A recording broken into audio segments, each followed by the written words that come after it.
todos, bienvenidos a otro episodio de Está de Madre. En el día de hoy nos acompaña la doctora Joanibel Reyes Maisonet. Bienvenida. Gracias.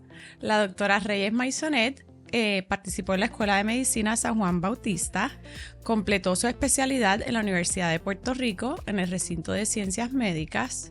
Respecto a su práctica profesional, ejerce en SER de Puerto Rico, además tiene una oficina privada en San Juan. Sus afiliaciones profesionales pertenece a la Asociación Puertorriqueña de Psiquiatras de Niños y Adolescentes, además a la American Academy of Child and Adolescent Psychiatry. Esta tiene certificaciones del Generally Psychiatry Board Certified, también es Child and Adolescent Psychiatry Board Certified y también es entrenadora social para jóvenes con autismo del programa Peers de UCLA. Y sus áreas de especialidad es en el autismo, en psiquiatría del neurodesarrollo y en psiquiatría de pacientes médicamente comprometidos. Bienvenida. Gracias por la invitación. También nos acompaña la doctora Ildamari Díaz Roset. Ya es tu segunda vez aquí con nosotros. Gracias. Welcome. Gracias a ustedes. La doctora Ildamari Díaz Roset es pediatra del ecosistema de PetMed.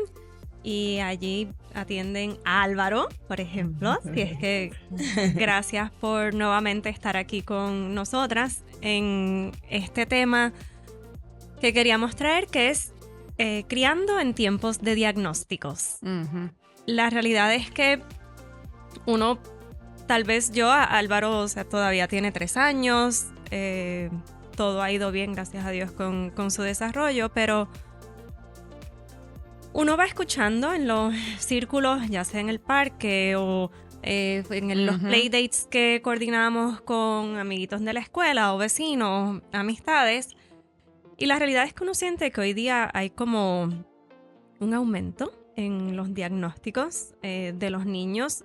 Y siempre me he preguntado, ¿será real? ¿Será que genuinamente hoy día hay más diagnósticos que antes? Tal vez uno también va a nuestros padres, que son nuestros recursos, ¿verdad? Tal vez primarios de ayuda, de consejo, y te dicen, ay muchacha, en tu época eso no existía y tú mira lo bien que saliste, o mira, eso no le hagas mucho caso. Y entonces crean como esta doble ansiedad de, ¿será verdad? ¿No será? ¿Estoy siendo demasiado un poco excesiva con lo que quiero de mi hijo?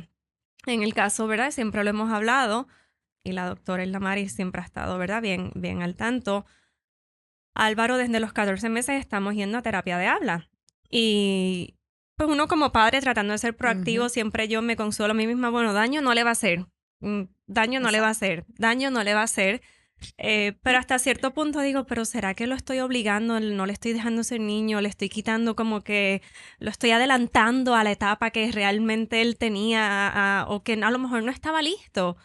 Y yo creo que ¿verdad? Específicamente con la terapia del habla, escuchamos de diferentes diagnósticos, pero específicamente escuchamos muchos niños que están asistiendo a terapia del habla. Sí. También habíamos hablado y que se lo podíamos atribuir a tal vez la pandemia y estos otros factores que exacerbaron ese tipo de retraso, pero lo escuchamos que fulanito y menganito y el otro también va, entonces ahí en parte decíamos, pero es que todo el mundo está yendo a terapia del habla. Exacto. O sea, que Sí, y aparte de eso, yo tal vez tuve una experiencia un poquito más cercana, tal vez, por decir así, con un diagnóstico donde... de pánico. Sí, de pánico, o sea, yo no lo voy a olvidar. Álvaro lo llevé a una especialista de habla, tragado, etcétera, porque pues, yo tuve bastante problemas con la lactancia, pues no se me pegaba bien, yo tenía una sobreproducción porque pues ansiosa al fin yo me extraía cada 2 horas y... Porque te ocasionaste una sobreproducción. Claro, sí, de acuerdo. El punto es que cuando estamos allí, Álvaro pues no le gustaban los purés, llegó la hora de comida, la doctora me dice, ya, estamos listos para comer puré. Juan y yo vamos a la plaza del mercado, compramos calabaza, guineo, aguacate para hacerle pues los purés en casa. Y Álvaro que no quería comer. No quería comer puré, no le gustaban, no quería, asco, gacking, todo. Y de esta visita que habíamos ido anteriormente por lo de la lactancia, sugerida por una persona que no necesariamente tampoco, pues no era un médico, no nada, lo empiezan a evaluar y me dicen, no, es que tiene como una versión como sensorial. Y empiezan a preguntar, ¿alguno de ustedes tiene diagnóstico en autismo? Y yo, bueno, pues yo no, pero explicaría algunas cosas del papá, pero tampoco lo tengo diagnosticado, no sé. Y él, por tratar de hacer también un poco el chiste, porque es una pregunta con la que genuinamente no me esperaba que me iban a hacer. Y de ahí salimos como, yo no le quiero decir un prediagnóstico, pero tal vez una preposibilidad de que Álvaro podía tener, ¿verdad? Entrar en autismo. Ya me dio una carta para ir a un especialista. Me recomendó que fuera Me recomendó que fuera un neurólogo. Saqué la cita con el neurólogo. Divertido. En PetMed, Álvaro tenía 7 meses, tendría, porque a los 6 es que me dieron el go de poder comenzar los alimentos y en lo que pues saco esta cita, me muevo y hago. Y yo decía, ¿será que genuinamente estamos sobrediagnosticando? ¿Es real que a un nene de 7 meses se le puede diagnosticar con un autismo? O sea, y de ahí pues siempre esta ansiedad, ¿verdad? Siempre hemos hablado de bebé pequeño, problema pequeño, bebé grande y qué va a ser de mí cuando Álvaro entonces tenga 5 o 6 años y tal vez no llegue a estos milestones, quiero decir, tan esperados, porque pues la sociedad a veces nos lleva también a un ritmo demasiado acelerado. Y por eso están aquí, porque queremos hablar a calzón quitado de qué está ocurriendo, cómo vemos a nuestros niños hoy día. Bueno, la realidad es que específicamente con autismo se ha visto como un boom del diagnóstico y estos son 2 factores. Yo sí considero que hay un sobrediagnóstico. Todo niño que no habla y todo niño que no alcanza los milestones, lo primero que le diagnostican es autismo. Sí, y muchas veces se nos olvida que autismo no es un problema del habla, autismo es un problema social, ¿eh?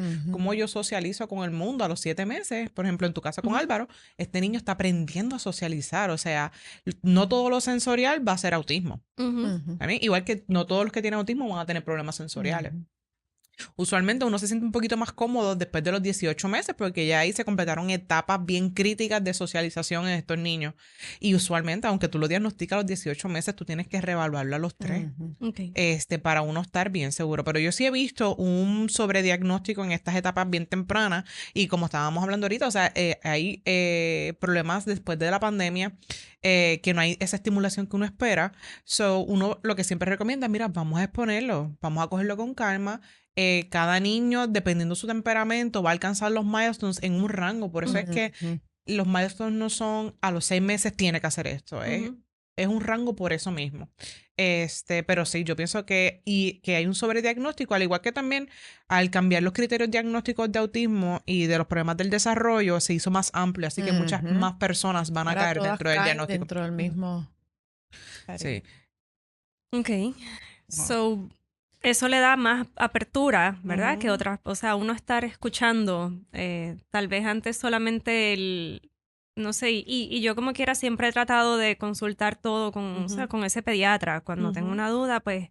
Sí, yo pienso que también quizás estamos como más aware, ¿sabes?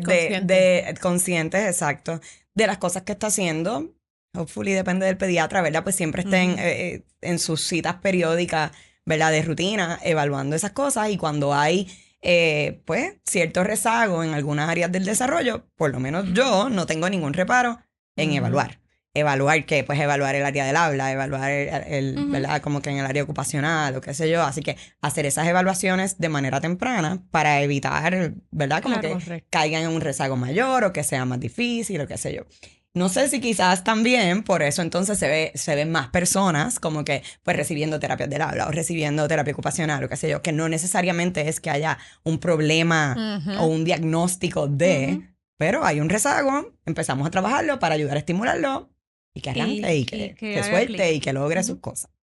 Así que quizás también eso. Y eso tal vez es lo que yo siempre le decía a Amelia, que volvemos. Yo prefiero que si mi hija tiene un rezago leve o hay algo que no está donde entendemos debería estar, pues que tenga esa asistencia, esa estimulación Ser proactivo. temprana, porque la estimulación temprana puede ser game changer para pues evitar otras complicaciones y que después el que la va a pasar mal en la escuela es el niño. Pues entonces va a haber más frustración y va a haber otras implicaciones en términos de su progreso académico. Que por ahí es que yo entiendo que la concientización tiene valor. Definitivo, yo creo que, y siempre hemos hablado y yo he sido bien, o sea, bastante proactiva pues, en llevarlo, en estar, siempre he dicho, pues daño no le va a hacer, o sea, al revés, nos dan herramientas tanto a él para mí también de cómo, hasta de cómo jugar, ¿verdad? Con él, cómo estimularlo. Pero sí, a veces también pues en las redes sociales vemos tantas cosas, vemos tantas que si no se logra tal día, pues ya tu hijo. Entonces, no quiero decir, pero le quita un poco de peso a lo mejor a esa gestión que tengo que hacer de ir con el pediatra, de hablarlo genuinamente como un especialista. Entonces digo, pues mi hijo cae ahí. Entonces como que estamos en estos espirales constantes de la maternidad que no lo hacen fácil. Y también siempre es bien importante recordar, nosotros tenemos más accesible la información que está en las redes sociales que los profesionales de salud. Así que como mamás, nosotros vamos a querer respuestas fáciles. Inmediatas. Así que ¿quién me puede contestar? Mamás que hayan pasado por lo mismo. Y es bien importante que yo siempre le digo a los papás con los que trabajo, experiencias individuales no son facts. Experiencias individuales no es que a todo el mundo le va a funcionar. Y eso es bien importante. Pero sí esas son papás y mamás desesperadas porque lo que me están mostrando mi hijo no lo hace. Cuando hay un montón de factores que pueden estar influenciando al por qué no ha llegado hasta ahí, qué yo puedo hacer para llegar hasta ahí y que realmente pues la manera en que estamos criando ahora es totalmente diferente a cómo se criaban hace 20 años. Hace 10 años hace casi 10 ya, años, porque sí. la tecnología, o sea, ha ido más rápida que todos nosotros. Sí, sí. ¿Qué factores creen que están, no quiero decir pues o limitando, pero están impidiendo ese pues, desarrollo? ¿Qué factores están, ¿verdad?, aportando a que estos estilos de vida tengamos más diagnósticos o más visitas a estos? Bueno, pues quizás el primero, pues la misma tecnología, ¿verdad? La exposición a la tecnología, a las redes sociales, o sea, de los niños, tanto de los padres, pero de los niños, que muchas veces se utiliza, ¿verdad? Como que televisor o la tablet como cuidador, ¿sabes? Para que ese niño pues esté tranquilo un ratito y uno poder hacer otras cosas, o se deja simplemente el día entero expuesto a eso, ¿verdad? Y entonces pues no se estimula a ese niño adecuadamente, no le estamos hablando, no le estamos cantando, no estamos haciendo que se mueva, no estamos haciendo, y entonces no puede desarrollar esas destrezas. Hasta en la autorregulación de emociones. El niño está frustrado, tiene coraje, está triste y en vez de dejarlo a que él pueda aprender a manejar esas emociones y autorregularse, le ponemos el televisor, el tablet. Y volvemos. Y esto no es un espacio para juzgar ni para hacer sentir mal a nadie, porque la realidad es que los retos y la vida moderna, donde ahora ambos padres trabajan, ahí nos ponemos 20 sombreros, somos pareja, cuidador, amigo, dueño de negocio, pero sí se ve que repercute tal vez entonces en toda esta exacerbación de diagnósticos o de problemas. También pienso en esta población que se está levantando. No sé si... No, sí, definitivamente. Recuerden que si yo tengo algo al frente que no me permite socializar y que no es recíproco, obviamente eso va a ser un bloqueo en cómo yo me desarrollo. Hace 10 años los niños tenían que aprender a hablar porque si no, no se alimentaban. Ahora mismo todos los papás anticipamos la necesidad con tal de que no me moleste cuando yo necesito hacer X cosa. Ahí es que empiezan los rezagos del habla. Si ya yo sé lo que él quiere y no ha abierto la boca. Siempre anticipando qué es lo que él quiere. Siempre, ok, a esta hora le va a dar hambre, a esta hora le toca el snack. Y no permitimos que ellos hablen y nos expresen. También nosotros, yo pienso que en nuestra generación, estamos tan envueltos porque nos han pasado demasiados eventos históricos trabajando y llegamos a casa, estamos cansados. Entonces en las redes sociales me dicen que todo tiene que ser hecho en casa, todo tiene que ser orgánico. O sea que eso aumenta la carga. Adicional. La presión adicional, la carga mental que tienen las mamás ahora es sumamente mayor que antes. Y obviamente, el tú ser consciente de que yo tengo que sacar un espacio a que yo puedo fregar después. Pero este es el momento en que mi hijo se va a acostar a las 8 o 9, pues yo tengo 2 horas para verlo durante la semana. Conectar. Voy a jugar con él y darle esa prioridad de yo voy a jugar, me voy a sentar, voy a hacer esto. Y yo tengo muchos papás que me dicen, a mí no me gusta jugar con mi hijo, pero hacen el esfuerzo. Y usualmente yo siempre evalúo que los que no les gusta jugar con sus hijos, bien curiosamente, fueron niños que sus papás los dejaban jugando solos en el cuarto. Entonces nosotros estamos criando una generación de niños que juegan en la sala. Y eso era impensable Sí. con mis papás. Yo veo a mi hijo, yo veo a Santiago regando los cojines de la casa de mi mamá, que es quien lo cuida. Yo nunca. Yo veo que él está regando los cojines y yo recojo los cojines. Y mami, déjalo. Eso jamás conmigo. O sea, nosotros jugamos en nuestros cuartos en solitario. Y ahora nosotros los millennials estamos criando hijos que jueguen en la sala, que sean parte de la casa, que Nunca sean... había visto de esta manera. Sí. El área de juego de mi Es en la hija sala. es un mega setup sala, en la el área de sala. juegos. Pegadito a la cocina, Wow, pero qué pegadito. cool eso, ¿no? Sí, Nunca lo había pensado. Y nosotros estamos criando... Yo tengo un family y en mi family hay una piscina de bola. Sí. O sea, yo En la quería mía decorar, hubo. nosotros compramos una casa, yo quería decorar la casa, hasta que mi esposo metió una bola de baloncesto. Y yo digo, ¿para qué yo voy a poner un cristal? ¿Para qué? Se va a romper. So, esta no es la época de yo tener en mi casa aesthetics. Esta es la época que Santiago disfrute su family con todos sus juguetes. Cuando los papás hacemos ese shift, yo creo que es mucho más fácil y quita la presión. Quita la presión de que yo estás cerca de mí, yo tengo que fregar, pues frego un momentito, pero estás cerca de mí. Yo puedo interactuar contigo. O incluirlo, ¿verdad? Parte que a veces no nos gusta o decimos, pues, qué reguero, qué embarre. No, Pues me mira, tardo Álvaro, más. ven, trae la sillita aquí, ven, friega con mamá. Mamá sale bien mojada, pero pues es parte de, o sea, también tratar de incluirlos, a ellos les gusta. Eso es lo que no estaba es- diciendo yo a nivel ahorita. Sí. Todo lo incluye, hasta Sí, para sí. pagarla en el supermercado. Pagar el supermercado y incluye a Santiago en todo. Santiago tiene ese temperamento, él es presentadito. Y él le gusta hacer todo. Santiago usualmente no juega mucho con juguetes, él hace cosas. A él le gusta hacer cosas. Está criando con mis papás en el campo, así que él hace cosas. Y él tiene su rutina de comer, él va conmigo, él tiene su toddler tower, que esa torre me ha evitado a mí tantos meltdowns. Así que mamá que me escucha, si usted tiene un toddler y a la hora que usted está cocinando, el niño quiere mirar por encima del counter, cómprele el tower. Sí. Y yo creo que ese tipo de pensamiento a mí me hizo un shift bien grande y me funcionó bastante. Y no me recuerdo ni dónde lo leí ni dónde lo escuché, de que los niños cuando te están llorando, cuando te está pidiendo, lo que quieres es estar incluido. Muchas veces estos niños lo que quieren es estar participando de lo que tú estás haciendo. Y es así mismo. Antes me sentía, es que no puedo hacer esto, no puedo hacer lo otro, porque ella me está pidiendo de mi atención y quiere que esté con ella. Pero no tenía que estar yo con ella en el área de juego. Yo la traía, pues vente para acá, ayúdame. Y aunque se haga revolú, era el shift con la dinámica de nosotros y yo poder lograr cosas en la casa fue un 180.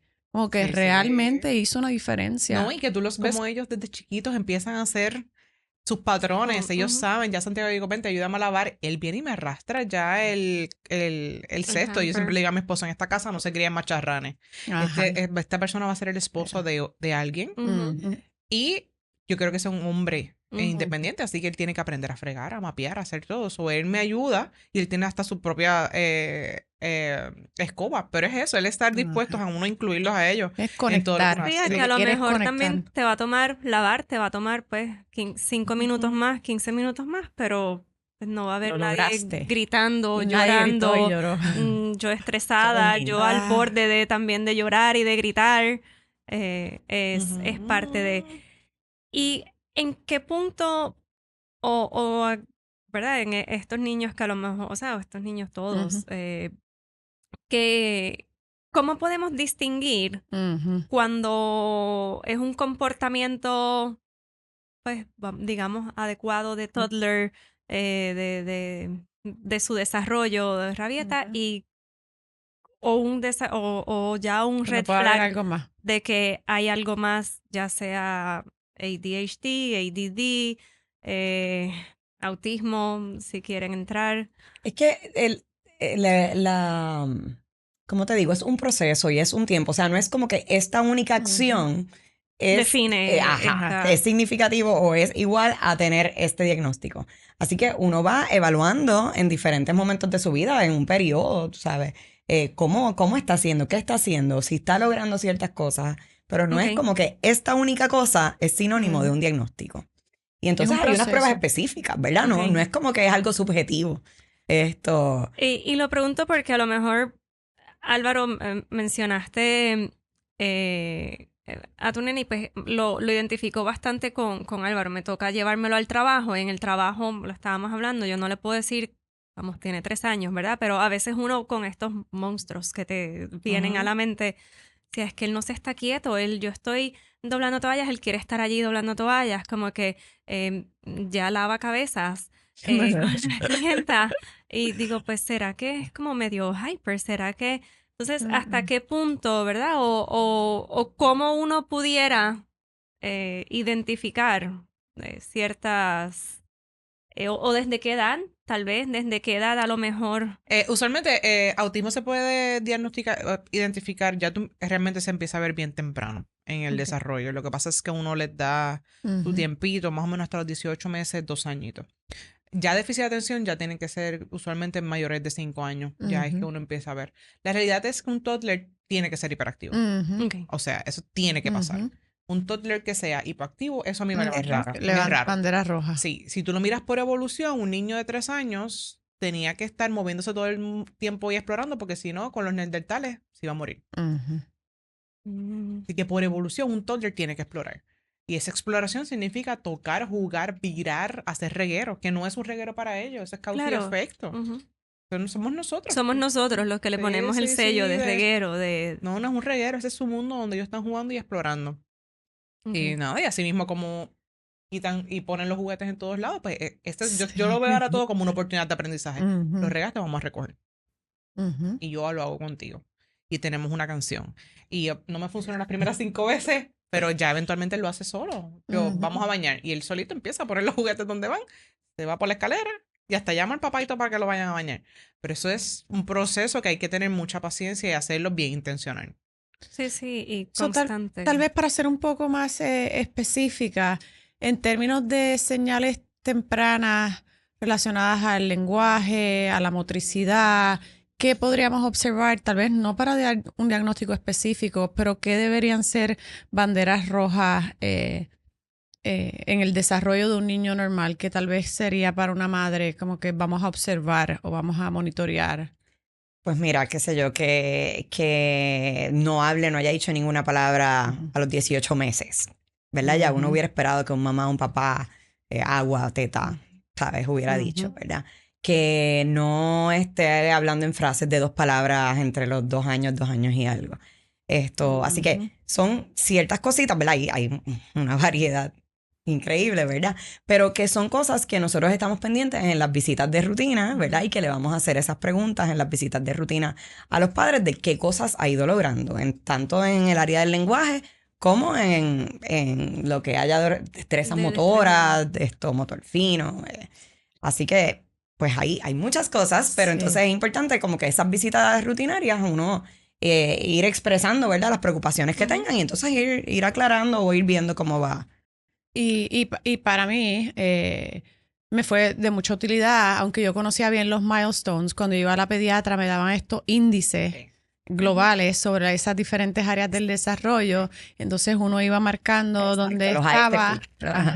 Y entonces correcto, ese mismito. Y lo discutíamos con la pediatra. Y ahí pues a mí me daba una idea de si ella estaba donde se supone en promedio que esté, o si había algo que pues que tal vez teníamos que keep an eye ahora. Hay, por ejemplo, un cernimiento, ¿verdad? Un cuestionario que hacen, que pueden hacer los papás o que uno le hace en la oficina, que es el MCHAT, ¿verdad? Que es como que uno lo hace desde los 16 meses hasta los 30 meses, para ver cómo va, y hay unas puntuaciones y dependiendo de la puntuación que salga, ¿verdad? Pues es o bajo riesgo de desarrollo de autismo o mediano o alto, y no es diagnóstico, ¿verdad? Pero nos ayuda a identificarlo y entonces a ir explorando esas áreas y evaluar más allá. Sí, ¿no? Y yo pienso que como está diciendo la doctora, es bien importante que además de que uno hace esos cernimientos, yo me acuerdo que cuando la pediatra de Santiago me daba los cernimientos, yo me sé los milestones, pero habían cosas de motricidad que yo decía, ay, él no hace esto, y después yo le digo a mi esposo, pero es que yo no se lo he enseñado. Correcto. ¿Cómo lo va a hacer? Estuve yo, y yo como que... Es como que esto las destrezas no salen. Ajá. De la nada. Y a mí me gustan mucho estos tipos de los ASQ porque cuando tú los llevas para tu casa, ok, pues vamos, hoy vamos a aprender esto. Hoy, pues yo tengo que enseñarle a hacer esto. ¿Sabe las partes de su cuerpo? ¿Cómo las vas a ver si yo no se las Sí, enseño? no sé, digo. Así que hay veces que esos retrasos también, cuando uno explora, son retrasos que falta de son... exposición. Sí, falta de exposición. Y tal vez esos padres que sí noten algo que va más allá o que dentro de estos índices o formularios, pues vemos que puede haber un alto riesgo. ¿Qué tal vez sería el primer paso para estos padres seguir cuando observan que ya aquí puede que haya algo más? Que no sabemos qué es, que no vamos a label, pero que puede que haya algo más. Ir a su pediatra. Sí. Ir a su pediatra es lo primero, ¿verdad? No tenemos que salir corriendo a un neurólogo, no tenemos que salir corriendo a un psiquiatra. Es ir a su pediatra y dependiendo de las cosas que va viendo su pediatra, pues va, ¿verdad? Decidiendo cuál es el próximo paso. Casi siempre, o sea, y eso es mucho de lo que nos está pasando hoy en día. Sabemos que hay una escasez de un montón de especialidades aquí en Puerto Rico, pero entonces el papá decidió que tenía que verle un neurólogo y sacó cita con el neurólogo, que las citas están de aquí a 6, 8 meses, y cuando el neurólogo lo ve, dice, yo no Eso tenía me que haber pasa visto todos los esto. días. Todos los días. A mí me llegan nenes de 2, 3 años como que para evaluar autismo y es como, pero tú hablaste con tu pediatra, o sea, su socialización está espectacular, esto no era requerido que vinieras, o sea, esto con terapia del habla y terapia Exacto. física o terapia ocupacional se puede resolver. Que también los papás es lo que hablábamos ahorita, es de tener ese control de qué está pasando, devuélveme el control, pero realmente quien va a ser siempre y por siempre nuestra primera línea, porque saben cómo depurar los referidos, son los pediatras, porque Sí. no queremos seguir sobresaturando el sistema de especialistas, que eso es lo que nos está pasando. Sí, yo creo que es que las redes sociales, Sí. ¿verdad? Han creado como pues este outlet con otros especialistas también y a veces los mismos de terapia de habla o terapia ocupacional con el tal vez propósito de educar o de hablar también un poco también y de ir normalizando lo que es, como que crean a veces en nosotros un botón de pánico que de momento... Pues como dices, a lo mejor hay una lista, un check de 10, pero si de momento lo vi yo en la página de fulana que por 1, no decía yo, ¡ah! Ya como que vivimos como con esa ansiedad constante. Y yo me recuerdo que en social media están estos videos, primeras señales que vi que mi hijo terminó siendo, que era autista. Y entonces Sí. ponen unos videos del niño, qué sé yo, que hacía movimientos repetitivos o que hacía, no tan intenso, pero algunas boberías y después Que que el hacen niño todos los sale. toddlers. Exacto. Ajá, correcto. Y entonces ya estarán las señales y todo el mundo ve Sí, eso. pero uno ata cabos, porque te lo juro que... No, sí, claro, Te lo la juro, ansiedad, uno la ansiedad es bien, ata cabos, sí, una no, y la ansiedad es bien, bien creativa. Cuando estaba con Álvaro en el proceso de lo del sensorial, o sea, no había forma. Álvaro como que en general y todavía no le gusta mucho el gag o Ajá. hoy día tiene otro nombre, no es el gag, es el Es lo que es slime, el slime. Ajá. No le gusta, como que eres como que, No, a yuck, mí no me mamá, gusta no me el gusta. slime. Y yo, a mí no me gusta que no le guste, porque mi sofá por lo menos tiene 2 años más de supervivencia. Pero de chiquito, pues como que las texturas, yo no voy a olvidar, yo compré un bowl o sea, como una paila y lo metí agua con quinoa para ver si él, y él así como que con caras y yo grabándolo y enviándoselo. Y lo llevé a la grama, a ver si la grama, ¿verdad? Porque uno ve en redes sociales, pues que tal vez a los niños Déjame autistas no les ponerlo. gusta la grama. Y yo acostándolo a él en la grama y él como que explorándola. Y yo, ¿ves? ¿Será que tiene? Me están diciendo... Bueno, Y la salud de la madre por un hilo, la salud mental. Claro, y por ejemplo, la comida no le gustaba cogerla con la mano. Y yo, todos los niños cogen la comida y se la meten a la todos los boca. niños. Entonces, Exacto. pero uno va como atando cabos y tú dices, pues, Ya, lo definitivo. es. Sí, Lo ya, es, definitivo, lo sí. es. No, y la me- realidad y- es que Álvaro, yo te escucho hablando de Álvaro presenta muchas cosas que presentan los niños normalmente en las primeras exposiciones. Claro. O sea, hay veces que las redes sociales con mira, lo de la grama, Yo tengo niños, o sea, Santiago se está criando en un campo y Santiago no va descalzo a la grama nunca. Y él lleva allí 17 meses. Y es que no le gusta la textura, pues ¿qué vamos a hacer? No podemos hacer nada. Yo tengo preferencias de textura. Él también. La grama pica, o sea, la grama es horrible. Yo lo tiré ahí acostado y es así como, ¿qué es esto? Y después también vi, por ejemplo, su papá no come un camarón con la mano, lo pela con cuchillo. Y yo, qué jíbaro eres. Pero vamos, que también hay una predisposición genética de que si al padre no le gusta y come alitas con cuchillo y tenedor, y si lo que está viendo, correcto, si papá está modelando que no se come con las manos. Claro, ¿ves? Entonces, pero son estas pequeñas cosas que yo fui atando a cabo y estaba segura que tenía otro hijo. Exacto. Sí, había una histeria real. Voy a un, y no quiero decir so-called especialista, porque es especialista en el área que es, de alimentación y tragado. Entonces, como que me valida o hasta me da más botón de pánico. Ajá. Y te pone en histeria. Yo tenía una entrevista de trabajo que cogí en el carro, o sea, una entrevista para contratar, y yo lo único que pensaba era llorando en que quería ir a un baño, porque pues, y no quiero sonar tampoco injusta, ¿verdad? Pero, y aquí tal vez entra otra de las preguntas que les tenía. No es el diagnóstico que uno, o sea, no es la respuesta que uno quiere recibir de sus hijos, ¿verdad? Y tal vez uno también, aunque estamos constantemente viendo esto y en nuestra mente creyéndonoslo porque me lo creía, cuando me lo dijeron, era como, anda, ¿qué es esto? ¿Y ahora qué? O sea, ¿y ahora qué? ¿Y por qué? ¿Y por qué mi hijo? Y no, entonces ¿Qué hice mal? me sentí abrumada de... ¿qué hago? O sea, si lo tuviera, ¿verdad? Y volvemos, gracias a Dios, Álvaro es un niño sano. Abrumado es normal cuando te da una noticia así, que te pone a correr 20 ideas por la cabeza. Entonces, volvemos, yo caí en una espiral y yo creo que ustedes dos, o sea, la doctora como pediatra de Álvaro y hasta en un momento pues amiga, porque la llamé desesperada, llorando. Después dije, qué injusta soy también conmigo misma, porque si lo es, o si lo fuera, ¿verdad? Pues ¿qué importa? O sea, es el camino, es la primera señal que necesito para entonces saber cómo lo tendría que manejar. Y me sentí también después injusta y me da mucho sentimiento. Porque digo, ¿dónde están las mamás que genuinamente pues que sí lo reciben y que tienen ¿verdad?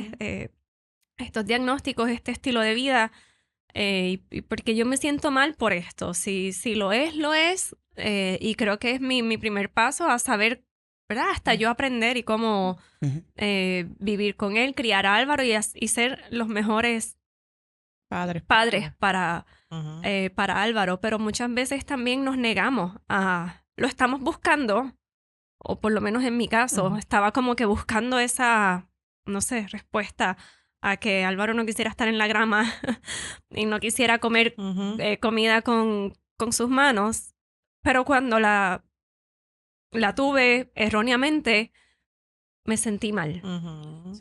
Entonces, tal vez, ¿cómo recomiendan o cómo manejar una recomendación de evaluación sin entrar en pánico? La realidad es que lo primero que yo hago es hablar a los papás y siempre yo parto de la premisa que ustedes piensan que está pasando. Porque aunque yo estoy viendo a este niño, quienes son expertos en los niños son los papás. O sea, a lo mejor este niño nunca ha comido nada. Por ejemplo, no ha comido nada gooey, no le gustan los majados, pues no pasa nada. O sea, y una de las cosas es como que, miran, simplemente vamos a evaluar para descartar. Y si a mí me preocupa, yo siempre soy bien honesta con los papás. Mira, pues puede que esté pasando esto, puede que esté pasando lo otro. Pero siempre partiendo desde la premisa que desde tan pronto tú establezcas, no importa cuán lindo tú lo digas, cuando tú establezcas una preocupación, va a empezar un periodo de luto para los papás. Y es este periodo de luto, sea verdad o no al final, un periodo de luto en que cuando yo quedé embarazada, yo no me apunté para esto. Yo vi mi vida perfecta con mi niño sano y creciendo, y esa idea es la que muere, esa idea, y aunque sea una idea que se muere momentáneamente por un diagnóstico equivocado como en tu caso, el periodo de luto es bien importante reconocerlo porque no nos debemos invalidar nosotras mismas por nuestra experiencia. Tu experiencia fue tuya y es única y te podías sentir mal porque es que es bien fuerte. O sea, tu vida iba a cambiar por completo. O sea, tu vida de que a lo mejor llevarlo al parque se iba a convertir en ir a terapias. Tu vida de hacer playdates se iba a convertir en que no podemos salir. Y el que él tiene una rutina bien exacta porque no podemos hacer más nada. Y esas son cosas que no se hablan y esos son los periodos de luto que las mamás se autolatigan. Y es un periodo que es normal. Así que yo siempre me baso en la premisa, vamos a hacer esto porque yo soy súper cuidadosa. Y yo quiero, si hay algo, lo cogemos temprano. Y si no, pues no pasa nada porque como tú dijiste ahorita, no le hace daño. O sea. Sí, yo creo que hay como tanto miedo con el tema de los diagnósticos y por esto preguntaba, o sea, la gente como que siempre lo que se escucha es que hoy día diagnostican por todo. Y cuando estuve ahí, ¿verdad? Más allá de saber o pensar que sí o que no, realmente es que el diagnóstico es como es mi guía, o sea, es esa forma en la que ahora voy a tener que vivir o voy a tener que hacer. No es tenerle miedo, definitivo, no es lo que todo padre quiere escuchar, ¿verdad? Y creo que viene un poco por lo que mencionabas, la idealización de la maternidad, y hoy día pues recaemos en las redes sociales que lo proyectan tan bello, tan bonito, tan perfecto, que de momento encontrarte en esta etapa, pues tú dices un diagnóstico, ¿Y ahora qué? se me acabó el mundo. Sí, pero pues ahí entonces somos proactivos ahora en ver qué es lo próximo, ¿verdad? Si en efecto fuera un diagnóstico, pues entonces hablar con los especialistas, ya sea hablar con el pediatra, con la persona que evaluó, que hizo el diagnóstico, con el psiquiatra, con los neurólogos, en qué podemos hacer al respecto, ¿verdad? Mucho de esto, la doctora obviamente nos puede hablar un poco más de eso, pero son terapias. Es terapia, ¿verdad? Y es terapia del habla, y es terapia ocupacional, y es terapia sensorial, y es terapia de disfagia, y la Java, y es 20.000 terapias, ¿verdad? Pero que nos van a ayudar a poder desarrollar el máximo potencial de ese niño, sea el que sea. Y también pienso que es bien importante tener una visión global, porque, por ejemplo, preguntar en la escuela, ¿realmente esas conductas X, Y o Z se dan en todos los panoramas de este niño o es que se está dando solamente en la casa o cuando está con ciertas personas? Como que, porque ellos nos pueden dar mucha información. El maestro también pasa mucho tiempo. Estos niños ya, como Álvaro y Emma, que van a la escuela. El maestro lo ve en la socialización. El maestro lo ve compartir con otros niños. Nos puede dar más información tal vez en ese aspecto de lo que nosotros tenemos. Sí, es bien importante. Todas las evaluaciones buscan el reporte de los maestros. Entonces, uno no evalúa a un niño en un solo escenario. Cuando la doctora estaba explicando que hay unos instrumentos que se usan, son medidas objetivas. Y son cuestionarios y estos cuestionarios están tan bien diseñados que si exageran o disminuyen los síntomas, el cuestionario te lo dice.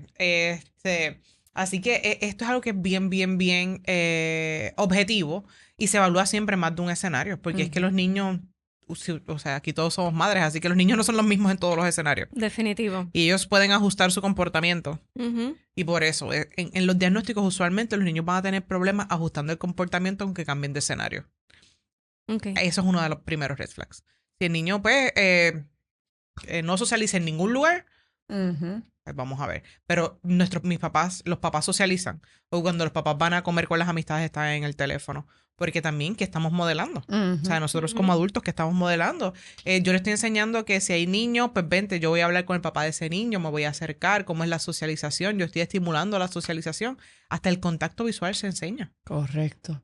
Pienso también en los rasgos de introversión y extroversión que tienen un componente genético bastante alto y usualmente pues los padres de ese niño el que es introvertido tiende tal vez a no compartir tanto, no socializar, es más aislado, es más reservado. Entonces empezamos a ver este niño, pero ¿cómo son los papás? Exacto, como un papá introvertido van a hacer playdates. Porque los papás lo van a evitar. Así que pues estamos modelando que ser introvertido pues no hay ningún problema. Eso no necesariamente es autismo. Y si yo no socializo, por ahí empieza la ráfaga de problemas de contacto visual, problemas de referencia. Y por ahí empezamos, porque es que lo social es lo que nos da a nosotros el desarrollo. Correcto, esa conexión.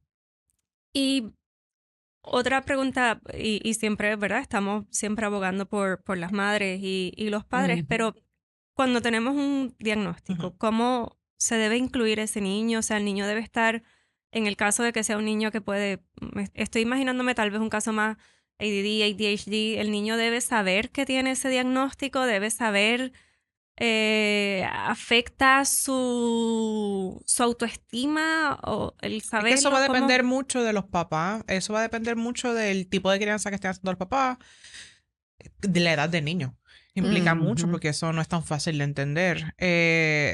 Y usualmente pues va a depender, yo voy explorándolo, yo no lo hago de primera instancia. Okay. Porque obviamente pues yo no sé qué información de background el niño ha escuchado de sus papás. Ya. Los niños escuchan todo. Así que yo no sé qué están escuchando los niños y que ya tienen preconcebido de lo que tienen. Y yo parto de la premisa de que los papás en algún momento, siempre, en el camino, es como yo se lo digo. Porque se va a observar que es diferente. En mi caso, por ejemplo, una de mis nenas tiene ADHD. Así que, pues sí, nosotros es como que se lo decimos a su nivel. Es como que, ¿cómo tú te sientes o qué es lo que te pasa? ¿Tú sientes que tú te puedes concentrar en este momento? ¿Qué es lo que tú sientes en estos momentos? Y entonces ella te dice, ay, no, es que, qué sé yo, que me estoy moviendo mucho y siento que tengo mucha energía. ¿Sabes? Y ella ahí como que, y no puedo dejar de mover esto, no sé. Entonces uno, pues por ahí es como que, mira, pues esto va relacionado a esto otro, vamos a intentar, ¿verdad? Como que obviamente ya tuvo una evaluación y la psiquiatra pues le hizo ciertas preguntas y ella entonces sabe por dónde va la cosa, ¿entiendes? Así que pues vamos a ver. Al principio, una vez hubo el diagnóstico, pues fue como que, ok, no vamos a medicar por el momento, vamos a ver cómo va funcionando y de ahí entonces cómo va aprendiendo, puede aprender, no puede aprender, se le está haciendo difícil internalizar las cosas y ese tipo de cosas. Así que pues, ok, pues ya vamos a intentar entonces otro paso, vamos a intentar la medicación, vamos a ver cómo te va, vamos a empezar en una dosis bajita, cómo tú te has sentido hoy, qué has sentido, sientes que te puedes concentrar mejor, o sea, como que uno los va llevando y es bien importante su insight porque nosotros no sabemos qué está pasando. Así que dependiendo de cómo ella está sintiendo, si puede prestar atención, no puede prestar atención, puede terminar los trabajos, puede escribir, pues entonces decidimos, pues hay que a lo mejor aumentar la dosis, o sea, que necesitamos su insight. Así que para mí es importante decirlo en este caso. Okay. ¿A qué edad más o menos se le dijo a tu chica? Como a los 10, 11 años. ¿Ves que estos niños grandes? O sea, Sí, ese tipo de approach es difícil hacerlo con niños más pequeños. Y siempre yo baso de la premisa de que esto no es una enfermedad y de que ellos no piensen que porque toman medicina es que están enfermos. Básicamente, usualmente los papás, yo dejo que los papás escojan pues la manera en cómo se los quieren hacer, pero casi siempre es como que si empezamos antes de los 10 años o cuando ya son cognitivamente un poquito más maduros, pues estamos utilizando vitaminas para que nuestro cerebro crezca más fuerte. Nuestro cerebro es diferente a los demás. And that's fine. Y eso vira el que el ADHD, por ejemplo, que es una de las cosas más comunes, sea totalmente diferente.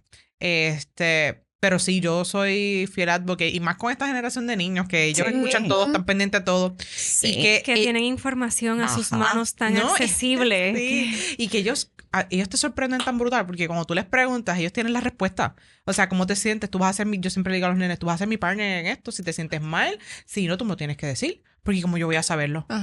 Me dice, si tú sientes cualquier cosa, tú me lo dices porque tú y yo somos partner y tú me lo puedes decir hasta en el oído, que papá no te escuche. Y es eso, volvemos a lo mismo que hablamos ahorita de los toddlers, es incluirlos a ellos. Es incluirlos a ellos en todo el proceso que hagamos ya cuando sean suficientemente maduros y obviamente con el consentimiento de mamá, papá. Y por eso quiero también romper un poco estos estigmas de los que existen todavía, de los diagnósticos, del medicamento, que es como llamar al diablo, porque realmente tampoco uno quiere hacer a un niño que necesita de una ayuda, pasarlas de Caín innecesariamente. Volvemos, no es que yo sea pro medication pero yo creo que hay que conocer bien la situación del hijo de uno y poco a poco y gradualmente, pero si lo necesita. Es que, como habías mencionado, es estigma puro, porque la realidad es que si el niño tuviese diabetes, tú no le dices al niño, no te va a dar insulina, dile a tu páncreas que trabaje más fuerte. O son changuerías. No le dices eso. Así que esto es un estigma porque todavía no estamos acostumbrados.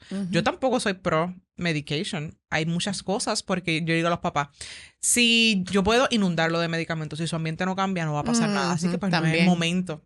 No es el momento de utilizar el medicamento. Pero la realidad es que hay muchas veces que los papás se limitan o le limitan las oportunidades a su hijo por la ansiedad que les causa a ellos. Y eso hay que tenerlo bien consciente, ¿sabes? Esto me causa ansiedad a mí y yo estoy limitando a mi hijo porque yo soy el que no puedo bregar con la decisión o con el que dirán. Pero la realidad es que... El que está pagando los platos. Exacto. Porque queremos niños struggling. Y voy a volver, como Amelia dijo, que pues hoy en día se escucha que hay tanto diagnóstico de ADHD, que hay tanto medicamento, pero en mi experiencia personal, mi papá fue un niño que tuvo un ADHD severo. Nunca se identificó, nunca se medicó. Sí, salió adelante, es un profesional, pero cuando uno habla con él y con su experiencia, pasó las de Caín. Pasó toda su vida, fue un struggle. En términos académicos, en términos de concentración, de poder quedarse sentado. Y yo creo que realmente hoy, estando más conscientes y teniendo más conocimiento de las repercusiones que puede tener esto en nuestros niños, no hay por qué. No, y no solamente ADHD es mucho más allá que struggle en la escuela. Estos niños se reflejan en toda su vida, y estos niños hasta relaciones sociales. Ahí es que yo voy. Ya cuando el ADHD me está afectando en relaciones sociales, es como, ok, ¿qué vamos a hacer? Porque una de las cosas, por etapa del desarrollo, usualmente 6, 7, yo quiero competir con mis pares. Yo quiero estar al igual que ellos. Yo quiero que me incluyan en el juego. Yo quiero que me incluyan en todo. Y eso no pasa. Así que empezamos problemas de autoestima y en la adolescencia eso aumenta la posibilidad de ansiedad y depresión. Así que son esas cosas las que queremos evitar y usarlo como un método preventivo. No. Sí, yo creo que van a tener que hacer un consultorio al lado para los papás, para guiarnos, llevarnos y darnos también a nosotros la terapia y la ayuda que necesitan, porque es lo que dices y lo he escuchado también de personas. Volvemos cuando voy a los centros pues, de terapia, de habla, etcétera. La realidad es que es los padres los que no queremos escuchar, ¿verdad? El diagnóstico por el que dirán, por las 1000 razones. Y encontrarse con unos especialistas o que de momento pues te creen ese botón de pánico, pues como que lo hace más difícil. Tenganos un cuartito al lado para... No, pero muchas veces un proceso paralelo donde los papás puedan recibir tal vez esa retroalimentación, proceso psicológico para poder manejar el diagnóstico, las implicaciones, el cambio de identidad de ellos y para con sus hijos. Y cómo su vida va a cambiar. Correcto, esto es súper saludable y pues haría el proceso uno más llevadero y es un apoyo que realmente estos padres necesitan. No, y que también, por ejemplo, si tú recibes un diagnóstico, eso va a cambiar totalmente la manera en que tú maternas. Tú no puedes maternar un niño igual que tenga autismo o que tenga ADHD a un niño neurotípico. Y eso es bien importante trabajarlo. Esta era mi expectativa. ¿Qué tipo de crianza yo quería hacer? Ahora no voy a poder ser esa crianza. Va a tener que ser un poquito ajustada a X cosa. Pero sí se supone que esto sea responsabilidad de cada persona o cada profesional que diagnostique a estos niños. Nos tenemos que sentar con los papás. Si el papá no está bien, el niño no va a mejorar. Correcto. Eso es una realidad. Así que nos toca a nosotros como profesionales atender a esos papás, darle ese reinforcement al papá, validar a esos papás y cuando ya la cosa está intensa lo podemos referir para que empiecen a trabajar esto. Porque son muchas pérdidas que se dan en el proceso. Correcto. Múltiples pérdidas. Sí, lo son. ¿Qué consejo le darían, ¿verdad? A estos padres que a lo mejor están pasando por el camino de empezar o ya están un poquito más adentrados en un diagnóstico? Bueno, pues bueno, primero sé que han dado varios ya aquí, ¿verdad? Y es un poco, pero como para reafirmarlo y darles ese tap in the back, ¿verdad? A los que también pues ya proactivamente buscan hacer algo. Muy bien, pues eso mismo, ¿verdad? Como que felicitarlos porque han tomado la decisión de explorar un poco más allá, ¿verdad? Esto, dependiendo de cuál sea el diagnóstico, pues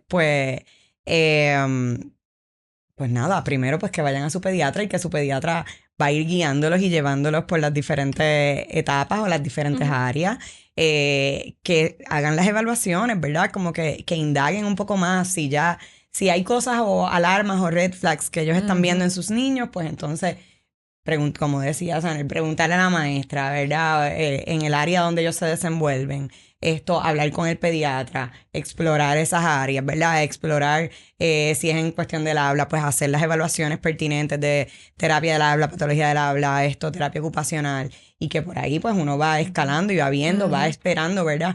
Porque esto no es ahí como que es rápido, ya, esto es un switch que fueron a la terapia y ya todo se curó. No pasa eso, ¿verdad? Es un proceso, esto que va a tomar tiempo. Así que ir reevaluando dependiendo cómo van las cosas y entonces ir escalando según sea necesario, ¿verdad? A los otros subespecialistas y eso, no sé. Sí, mi recomendación siempre con las mamás en específico es que sean gentiles con ellas mismas. Nos metemos una presión de que todo tiene que estar bien todo el tiempo y eso no es real. O sea, es una expectativa que no es real, así que nos estamos nosotras mismas setting to failure.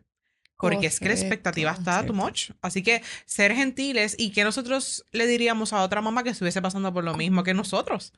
Nosotros con compasión, o sea, la mayoría de los papás lo están haciendo súper bien, están llevando a sus hijos a las terapias, están haciendo lo que tienen que hacer. Y eso es enough. Y es ir poquito a poco y lo mejor que uno puede hacer es, como tú dijiste ahorita, ser el mejor mamá o papá para ese niño. Que va a ser un niño todos los niños son diferentes. Así que es como yo puedo ser esa mejor mamá o papá y tener ese espacio de uno mismo validarse. Y yo creo que una nota, ahora que mencionas eso, y lo hemos hablado mucho, esto también es una nota para esos especialistas que nos visitan, o sea, que a los que nosotros visitamos. Parar la rutina, o sea, o dejar de trabajar, tener que salir del trabajo a las 3 de la tarde para buscar al nene para salir corriendo a la terapia, en donde sea, es fuerte, es bien cargado, o sea, es exhausting. Y tal vez también tener estos especialistas donde lo hiciste, pero no es suficiente, hizo esto, pero no ha hecho esto otro. Es como esta carga, esta bola de depresión, de todo, que también un poco de empatía, ¿verdad? Yo sé que los especialistas están bien cargados también y que no está fácil. Pero a veces eso es parte de nuestro trabajo. Eso es irrelevante cuántos pacientes tengamos. El decirle a esos papás, contra, lo está haciendo bien, o pues hoy no fue su mejor día, pero yo estoy segura que mañana o pasado, cuando sea, lo lograremos. Es importante también porque nos saturamos. O sea, y como madres, si también somos especialistas, o sea, tú sabes lo que es ser mamá, tú sabes lo difícil que puede ser estar aquí. Difícil en tiempo, en económico, porque pues no es barato tampoco, en todo, en red, no lo cubren. en red de apoyo, es fuerte. No, y en la carga Entonces, mental, porque después tú te vas para tu casa, te sientas en el sillón mientras estás fregando, estás pensando qué habrá pasado en el día de hoy, que no quiso cooperar en la terapia del habla, estar echando para atrás, esto será otra cosa que tengo que evaluar con el neurólogo. Así que a veces hay pequeñas frases que pueden decir los especialistas que a padres ansiosos le hacen una historia.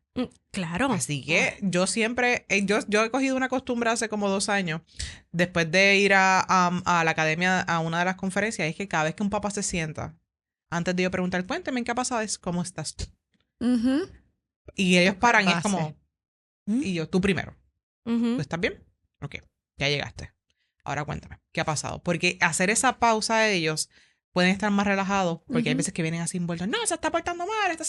Y cuando tú los bajas, es un poquito, la cosa fluye un poquito más. Sí, definitivo. Venimos demasiado conectados, o sea, no nos desconectamos, no es que es que no logramos desconectarnos entre las redes sociales, entre el trabajo, los emails, las llamadas, los celulares, ya estamos ahí.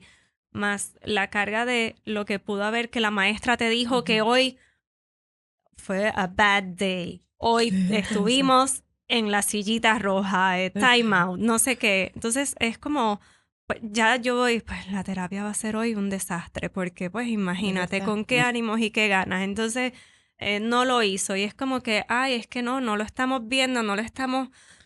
Satura y tú dices, Dios mío, ¿qué más puedo hacer? O sea, ¿dónde más puedo estar? ¿Qué más? Y es exhausting y no se ven. O sea, siento que no se toma en consideración a veces en estos procesos el que solo haber llegado ya también es un logro. O sea, aunque él no lo hizo y aunque él no quiso tener su mejor actitud ahí ese día, el solo haber estado para los papás también, o sea, implica mucho. Sí. Y entonces quería pivotar un poco en ese sentido. ¿Qué recursos existen en Puerto Rico para esos padres que están pasando por estos procesos? Bueno, a mí el primero que me viene a la mente, que yo en verdad se lo digo a la mayoría de los papás, es APNI. No sé si es apoyo a padres, ¿verdad? La y ellos Alianza de tienen, Padres de Niños con Impedimentos. exacto. Ellos tienen un montón de ayudas, de asesoría, ¿verdad? Sobre, por ejemplo, cómo navegar el Departamento de Educación cuando hay un diagnóstico, ¿verdad? Exigir las terapias o las ayudas que le deben dar a esos niños en la escuela. Pues ADNI los ayuda, porque uno va allí al departamento y tú no sabes qué hacer y por ellos pues no pasa nada, Te pasan ¿verdad? el rolo. Pero entonces todas las cosas, todas las ayudas que hay disponibles, la T1, las terapias, todo, ¿verdad? Así que ellos pues, y es gratuito, así que eso es lo primero que yo le digo a los papás. ¿Qué más? Nosotros está también CELIL de Puerto Rico para los niños que están médicamente complicados. Nosotros siempre todos los chicos pasan por el proceso de la trabajadora social para eso mismo, para identificar en qué lo podemos ayudar, qué recursos hay en la comunidad que a lo mejor nosotros no tenemos. Y nosotros hemos hecho un equipo súper brutal para atender todos estos niños. Así que yo pienso que somos un recurso que es bien importante en la comunidad por el abordaje integral que hacemos, que es un poco interdisciplinario. Aquí no hay casi nadie que haga ese tipo de trabajo interdisciplinario. Al igual, hay 3 facilidades, así que no solamente está la de San Juan, hay una en Ponce y una en Ceiba, casi nadie sabe eso. Y yo pienso que por eso es que me encanta tanto trabajar allí, porque es que la manera en que yo trabajo yo trabajo en conjunto con la neuróloga, con el fisiatra, con la terapista del habla, estamos todos y todos compartimos el mismo paciente. Así que se ve ese mismo niño de distintas maneras. Okay. Igual como en PetMed. Igual que estoy con One Stop Shop. Pero realmente esa comunicación ayuda, es bien eso ayuda entre porque profesionales. no es lo mismo afuera que no el pediatra, ¿verdad? Que trabaja solito, te envíe a un especialista y pues yo te recomiendo este o el otro. Entonces, te daba citas para 8, 10 meses, el otro te las da más cerca, pero pues no sabe, no tiene el récord, no esto. Eso ayuda mucho también a la carga, ¿verdad? De los padres y agiliza un poco más también, o sea, da más transparencia en el proceso para cada especialista. Eso yo pienso que también es súper... Yo quería mencionar, ahorita que mencionaste, es que cuando los niños tienen días malos, yo pienso que me ha pasado mucho viendo a los papás llorar en el pasillo, que han salido, de que tuvieron días malos, y yo siempre digo, vamos a hacer un reframing de que tuvo un día malo. Nosotros tenemos días malos. Claro. ¿Cuánto nos encantaría poner a nuestros compañeros de trabajo en la silla roja para timeout? Y no podemos. Así que se sobrevive. Un niño va a tener días malos y actually esa es una oportunidad de aprendizaje para manejar frustración, para manejar días malos. O sea, que esto es un proceso normal.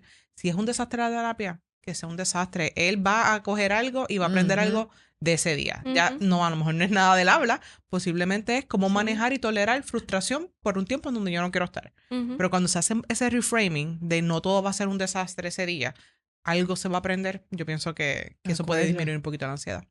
¿Y en Puerto Rico existen centros de intervención temprana? Sí, hay algo. Pero está avanzando juntos. Que es del gobierno. Quizás no funciona como uno quisiera, ¿verdad? Porque ellos lo que hacen, como que hacen una evaluación inicial y determinan si ellos entienden que es necesario o no, exactamente. Y entonces los visitan 2 veces al mes. Y entonces enseñan, se supone que a los papás, a cómo estimular a ese niño. Yo no siento que funciona súper bien, porque para ellos tiene que haber un rezago bien marcado para decidir empezarlo. Y para mí ya en ese momento 2 veces al mes no me ayuda en nada y necesitamos escalar mucho más, ¿verdad? Así que por eso digo, es un beneficio para algunos. Y qué bueno que está, pero yo no siento que es como que... Sí, no, y CELIL de Puerto Rico se considera un centro de intervención temprana. Allí hay un programa que empieza desde los 2 meses. Wow, Sí, empezamos desde los 2 meses con tragado, con terapia física, terapia ocupacional, que es el programa de Math Trust. Y hacen intervención temprana, igual que con autismo, que hay un programa que es el único programa de intervención temprana de ABA de 18 meses a 4 años. Y preparan a los chiquitos para entrar a la escuela. Así que sí hay, pero son Oye, espacios. hablamos de ABA. No hablamos de ABA. Sí, pero son espacios limitados porque obviamente el problema de personal de Puerto Rico. Pero sí existen, son bien pocos los centros de intervención temprana. Y pues obviamente pues la mayoría pues tienen sus retos, como todo. Como todo aquí. Como todo. Porque hacerlo fácil si lo podemos hacer difícil. Nos entretenemos. Y si no, a billetazo limpio. Sí, en verdad. Digo, Unfortunately. debo decir que aunque es la única manera, o no la única, pero sí, en que pueden funcionar las cosas, porque los planes o qué sé yo, no necesariamente van a cubrir, ¿verdad? Todas estas terapias, por lo menos los planes privados, a menos que tenga un diagnóstico de autismo per se, no te No lo van a cubren cubrir. las terapias que pueden ser 2 a la semana Correcto. Ujú. del habla, más ocupacional, más qué sé yo, si no hay un diagnóstico per se. Así que sí, es un reto grande, pero se puede. Se puede. We can do se it. puede, se No, puede. no Y- estamos solas, o sea, y no están solas. Es buscar siempre también, y algo que yo creo, es buscar un especialista también que tenga tu misma visión, que comparta un poco es también muy- tu es bien parenting importante, es bien approach importante. hoy día. Para mí eso es muy importante. Igual que tener un terapeuta que tú sientas que hagas el clic y que te puedas Ujú. identificar, tú tienes que tener un profesional para tu hijo, que tú te sientas que haga el clic y que tú te sientas validada y te sientas que puedes confiar en las recomendaciones que te está dando. Y que tú te sientas cómoda a hacer preguntas. Correcto. A la que yo siempre digo, si a usted no le gusta, muévase de ahí. O sea, Ujú. no se quede ahí porque hayan pocos. O sea, Sí, ¿qué usted sí, o prefiere? porque te lo recomendaron, porque te dicen, es que ese es el mejor, Bueno, de puede verdad. ser el sí, mejor en o la sea, especialidad, pero a lo mejor no es el mejor en tu hijo. Ujú, Correcto. totalmente. Es un poquito difícil, pero sí, yo siempre digo, si no te gustan, muévense. No hay necesidad porque uno quedarse con la misma persona si tú no haces clic. Ujú, totalmente de acuerdo. Wow, pues sumamente agradecida de que haya sacado de su tiempo para estar aquí con nosotros, educándonos, informándonos. Realmente esta generación de madres son madres empoderadas, madres educadas o con Ujú. interés de educarse. Así Ujú. que, como decía Emily Oster, voy a volver a ella, que hace tiempo no la menciono de Crib Sheets. Si tú estás buscando alternativas, si tú estás tratando de informarte, estás leyendo, estás haciendo bien por tu hijo. Ujú. That is enough. Estás buscando. Sí. Así que gracias nuevamente. Gracias Yeah. por estar aquí con Gracias a nosotras, a ustedes. todas las que nos escuchen.